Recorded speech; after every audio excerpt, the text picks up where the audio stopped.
Hai Nakama Squad, kembali lagi bersama Nakama Aquatics. Sekitar udah lama banget ya, 2 tahun yang lalu aku itu ngeliat ikan yang mirip hiu dan namanya pun juga ada embel-embel sharknya. Ikan tersebut adalah Apollo Shark. Kenapa pada pandangan pertama aku suka banget sama ikan ini? Jadi ikan ini terkesan simple ya, warnanya abu-abu dan ada strip hitam di tengah-tengahnya. Dan ikan ini bentuknya kayak lonjong gitu. Kalau kita lihat ya, sekilas itu kayak anak panah. Nah, anak panah kan bentuknya gitu, lonjong, terus di ekornya itu ada kayak V gitu kan.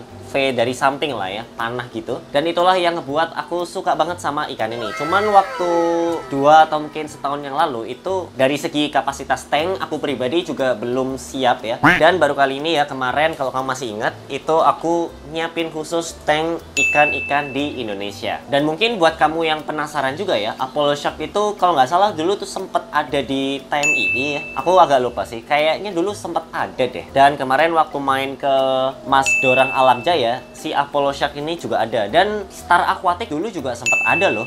Kalau kamu masih ingat waktu aku grebek Star Aquatic di pasar ikan hias Gunung Sari, nah itu ada tuh Apollo Shark. Nah cuman waktu itu kayaknya belum terlalu siap. Dan Apollo Shark ini termasuk apa ya, bukan langka sih, kayak bisa dibilang musiman gitu. Perasaan dulu itu ada momen-momen dimana Apollo Shark itu sulit banget dicari. Aku sampai belusukan ke Facebook itu nggak ada. Dan mumpung karena ini kayaknya banyak juga, kemarin aku tanya seller andalan aku ya, Aqua Instinct, itu katanya juga ready Apollo Shark. Terus ada Dorang Alam Jaya juga ada Apollo Shark. Terus kemarin kayaknya lihat beberapa seller lain juga ngejual Apollo Shark. Dan kayaknya ini kayak lagi kebanjiran lah istilahnya, kebanjiran Apollo Shark. Dan ya udah, karena mumpung ada ikannya, kita beli dan pelihara Apollo Shark ini. Dan buat kamu yang pengen juga Apollo Shark tapi kayak penasaran nih, ini itu sebenarnya ikan air tawar atau ikan air payau sih? Terus perawatannya gimana? Makannya apa? Apakah dia galak dan lain sebagainya? Panjang maksimalnya berapa nih? Takut nanti ketika udah dia besar ya, dia udah besar ternyata nggak muat, gimana nih? Nah, untuk itulah kita bahas di Menyelam series kali ini. Kalau nggak salah episode kedua ya. Jadi supaya buat kamu yang pengen pelihara ikan ini jadi kebayang gitu, kira-kira kayak gimana sih perawatannya. Dan langsung aja, ini dia pembahasan kita.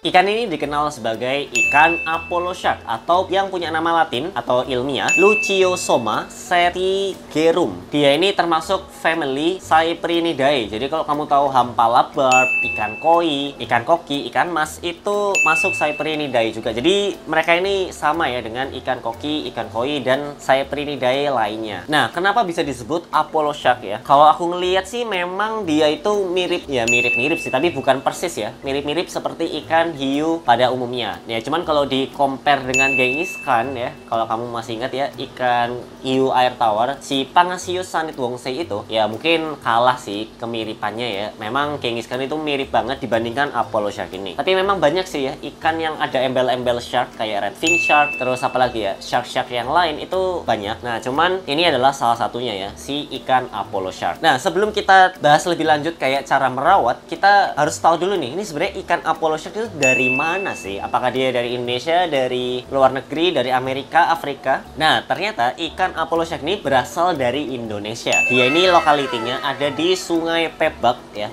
di Jawa, di Indonesia. Nah, cuman karena memang seiring berjalannya waktu, ikan Apollo Shark ini juga menyebar di negara-negara lain ya, termasuk negara-negara tetangga. Jadi bisa dibilang dari yang awalnya di Jawa, spesifiknya di Indonesia, spesifiknya di Sungai Pebak ya, ini agak sulit bacanya, Pibak ya, Pebak atau Pebak. Sekarang itu udah mencakup Asia Tenggara, mulai Laos, kemudian Kamboja, Thailand, bahkan sampai Vietnam ya, khususnya di Chao Phraya dan Sungai Mekong. Dan termasuk di Indonesia pun selain Jawa akhirnya juga menyebar ke pulau-pulau lainnya ya, kayak Kalimantan, Sumatera. Makanya jangan heran ikan ini juga tersebar di pulau-pulau lainnya di Indonesia. Dan di habitatnya tersebut ya, baik habitat asli ataupun habitat yang sekarang yang udah menyebar luas, dia itu lebih prefer atau lebih suka perairan yang arusnya itu pelan ya, atau bahasa Inggrisnya itu slowly flowing river. Sungai yang arusnya itu santuy gitu kan. Ya tetap ada arusnya sih, namanya juga sungai ya, tapi arusnya tuh nggak kenceng kayak kalau kamu tahu Sungai Kongo. Nah, Sungai Kongo itu kan gila banget banget kan. Nah, itu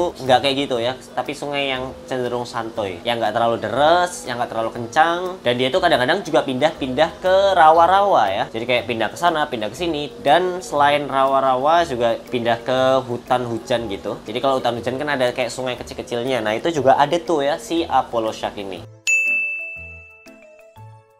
Nah, kalau ngomongin soal panjang tubuhnya, ikan Apollo Shark ini bisa tumbuh mencapai 20-22 cm-an. Jadi kurang lebih 20-22 ya. Ya memang nggak terlalu gede-gede juga sih, karena ikan ini bisa dibilang ikan kayak rame-ramean doang lah. Jadi sebaiknya memang ikan ini dipelihara di tank yang kira-kira dia itu cukup untuk muter-muter. Karena rata-rata ikan yang ada embel-embel shark itu suka muter-muter ya, termasuk si ikan Genghis Khan itu. Terus maksimal dimensi akuariumnya berapa nih? Nah, kalau yang aku pakai sendiri ini adalah sekitar berapa ya? 120 cm untuk panjangnya, dan lebarnya itu sekitar 60 cm. Jadi cukup buat dia untuk mengeksplor keliling, muter-muter, mondar-mandir ya, itu masih bisa. Dan untuk tingginya sendiri, ini tingginya 40-60 juga udah cukup banget sih. Dan bahkan 30 pun juga udah oke. Dan kalau kamu pengen jaga-jaga supaya dia nggak loncat atau kayak gimana, kamu bisa pakai penutup. Terus kalau kita ngomongin soal dekorasi, nah ini perlu kamu jadiin catatan penting ya. Kalau soal dekorasi, ikan Apollo Shark itu sebenarnya malah ibaratnya risih gitu kalau terlalu banyak dekorasi. Kenapa? Karena misalkan di tank aku ini dikasih dekorasi gitu kan, ya entah batu-batuan atau mungkin kayu santiki, kayu apa, itu malah bikin dia kesulitan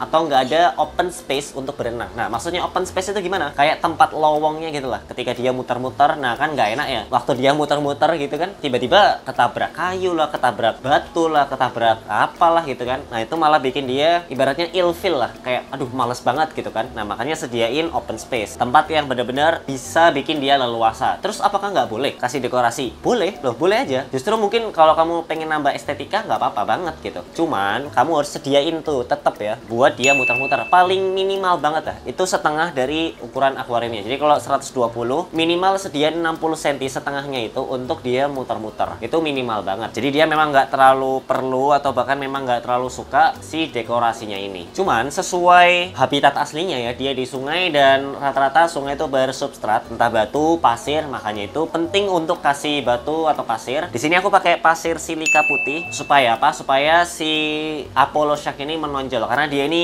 memang warnanya cerah ya, abu-abu silver gelap gitu, tapi dengan background dan dasarannya yang cenderung cerah. Meskipun punya aku sekarang udah mulai coklat-coklat ya karena kotoran dan sisa-sisa pelet, tapi menurut aku itu penting supaya dia itu lebih ngejreng dan lebih kelihatan. Bayangin kalau backgroundnya hitam gitu kan, itu kayak kurang terlihat dan kurang stand out si ikannya ini. Oh iya, untuk tanaman, kalau kamu pengen nambahin tanaman kayak anubias, microsorghum, terus ada bolbitis, itu bisa, tapi 3 itu aja ya. Kalau selain itu dikhawatirkan gagal atau bahkan mati si tanamannya itu. Ini kalau kita mengutip dari sumbernya ya. Nah, untuk airnya sendiri sebenarnya sangat-sangat penting untuk menjaga kualitasnya ya. Kamu bisa rutin kuras, dan dari segi filtrasi pun harus lebih proper juga ya. Mulai dari sistem mekanik, biologis, sampai penataannya itu harus benar-benar dipikirkan. Nah, karena kebetulan kalau kamu lihat di footage-nya ini ya, selingan mungkin lubang itu bangkean aja nggak ada ini, nggak ada biologis. Nah, itu kebetulan aja ini habis syuting, jadi langsung habis ini bakal kita kasih ini juga biologis.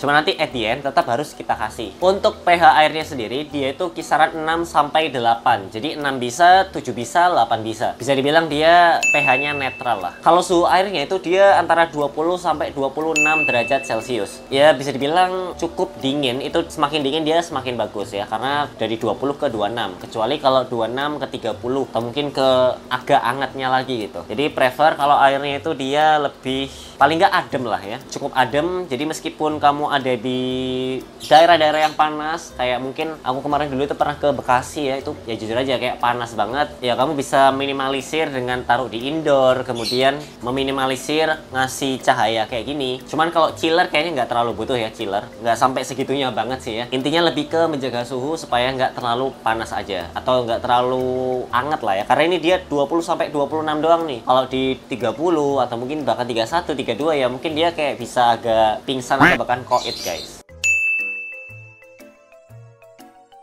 Nah ini, makanan. Kalau kita ngomongin soal makanan, Apollo Shark ini itu termasuk ikan omnivora. Jadi yang namanya ikan omnivora itu mau makan segala jenis ya, mulai dari yang daging-dagingan, terus sayur-sayuran, pelet-pelehan, buah-buahan, itu dia mau-mau aja. Jadi kita bisa kasih dia pelet ya, pelet yang biasa kayak pelet buat lele. Kebetulan karena aku punya stok banyak buat lele budik damber. Nah, buat kamu yang penasaran lele budik damber itu kayak gimana cara bikinnya, boleh langsung aja klik link yang ada di sini nih, atau klik gambar yang di sini ya. Nah, itu karena kebetulan aku nyetok pelet, jadi bisa aku kasih sekalian ke Apollo Shark. Jadi ya lumayan hemat ya, namanya pelet itu 20.000 udah dapat banyak banget. Nah, cuman kalau kamu pengen selingin sama ikan, udang, atau mungkin apa ya, serangga bahkan sampai ulat Hongkong pun dia mau gitu. Nah, next mungkin kapan-kapan kita bakal kasih juga ya. Kita coba kasih jangkrik atau coba kasih ulat, apakah dia mau, atau jangkrik ya. Karena biasanya insektivora atau pemakan serangga itu lebih doyan tuh jangkrik. Nah, kenapa kok aku bilang dia itu bakal kita coba kasih makan jangkrik? Karena meskipun dia omnivora, tapi dia cenderung ke insektivora. Jadi dia itu mau makan semua, tapi makanan favoritnya itu adalah serangga. Ya kayak kita lah, kita tuh bisa tuh makan bakso, makan mie goreng, nasi goreng, atau mungkin apa, capcay dan lain sebagainya. Tapi ada satu yang favorit kita, misalkan mie goreng gitu. Kita suka banget mie goreng. Kalau makannya bakso gimana? Ya nggak apa-apa gitu, nggak apa-apa. Tapi utamanya itu atau kesukaan favoritnya dia itu si mie goreng itu.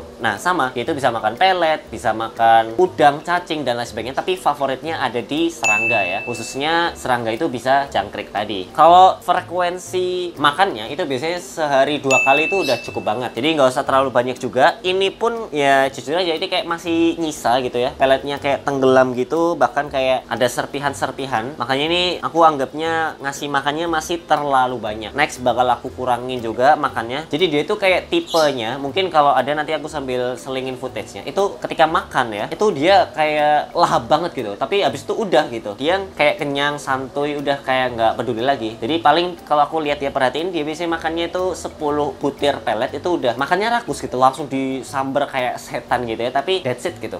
10 udah stop, dia nggak makan lagi gitu. Makanya saran aku sehari 2 kali udah cukup banget lah. Itu pun ya 10 butiran tadi itu aja gitu. Ya kalau kamu pelihara Apollo Shark 5 ekor langsung ya berarti tinggal kamu kaliin aja, berarti berapa, sekitar 50-an lah. Jadi memang nggak banyak-banyak. Sekarang kita ngomongin soal tank mate ya. Tank mate itu ibarat kayak ya sahabatnya dia di tank tersebut nih. Kira-kira dia itu bisa digabung dengan ikan apa aja sih? Kalau yang di tank aku ini digabung sama ikan parang-parang, ikan lais, dan sebenarnya dia bisa digabung sama ikan lainnya juga seperti hampala, kemudian jelawat, atau mungkin predator lainnya pun bisa. Kalau kamu punya hujeta, terus apa lagi? Tiger shovelnose catfish, predator apa lagi ya? Predator Florida Gar, Oscar. Oscar kayaknya kurang direkomendasiin karena Oscar itu takutnya malah nyerang dia ya, kayak warnanya itu agak silver ya. Kalau kamu lihat kan dia abu-abu gitu kan, ada kilauan-kilauan. Nah, itu takutnya malah menarik perhatian Oscar ya. Jadi kalau Oscar saran aku mungkin jangan ya. Terus apa lagi ya? Yang predator, archer fish. Nah, itu mungkin bisa ya. Apalagi ketika ukurannya itu sepadan ya. Jadi masih aman lah. Apalagi palmas bisa juga. Peacock bass bisa aja sih. Asalkan tadi ya ukurannya sepadan. Kalau Apollo Shark-nya ukuran ini berapa? 15 cm gitu. Ya paling nggak pibasnya 10 atau 12 cm. Jangan sampai pibasnya terlalu gede sehingga malah Apollo Shark-nya dimakan. Atau pibasnya terlalu kecil nih sehingga malah mungkin nggak dimakan tapi kayak digoda-godain gitu. Ini aja jujur ya, si parang-parang aku kadang sesekali dikejar-kejarin. Jadi perlu sedikit waspada untuk Apollo Shark ya. Jadi memang dia itu mungkin nggak makan secara langsung karena kalau kita lihat cara makannya itu dengan menelan ya, bukan mencabik-cabik. Makanya kalau ada ikan lain yang lebih kecil nggak langsung dimakan sih atau nggak langsung dicabik-cabik, tapi dia bakal ngejarin terus gitu kan, sehingga malah bikin ikannya stres dan akhirnya berujung mati juga gitu. Makanya untuk Apollo Shark ini kalau dari aku simpulkan tadi ya, itu memang bisa digabung sama semua kecuali Oscar ya, karena Oscar itu ya takutnya ini ngejarin kayak perak-perak gitu loh, apa kilauan di tubuhnya si Apollo Shark. Kan kasihan juga ya, udah bagus-bagus takutnya kayak ini nih. Kalau kamu masih ingat waktu ikan ladyfish aku masuk ya, itu waduh sampai di ini kan diajar gitu kan. Jadi itu dia ya. Nah, jadi itu aja ya menyelam series edisi episode kedua tentang ikan Apollo Shark. Nah, kalau menurut kamu apa nih yang unik dari ikan Apollo Shark? Atau kamu udah mulai tertarik nih pelihara ikan Apollo Shark? Dan kalau kamu pengen request kira-kira menyelam series di episode-episode selanjutnya kita bakal bahas apa nih? Apakah ikan archer fish atau ikan red tail golden atau apa ya? Boleh banget tulis di kolom komentar. Yaudah, mungkin itu aja. Jangan lupa klik like video ini supaya makin banyak orang lagi yang tahu tentang ikan ini ya. Dan subscribe channel Nakama Aquatic sama share ke teman-teman kamu. Siapa tahu mereka suka nih sama ikan Apollo Shark ya. Sampai jumpa di video-video Nakama Aquatic selanjutnya. Dah.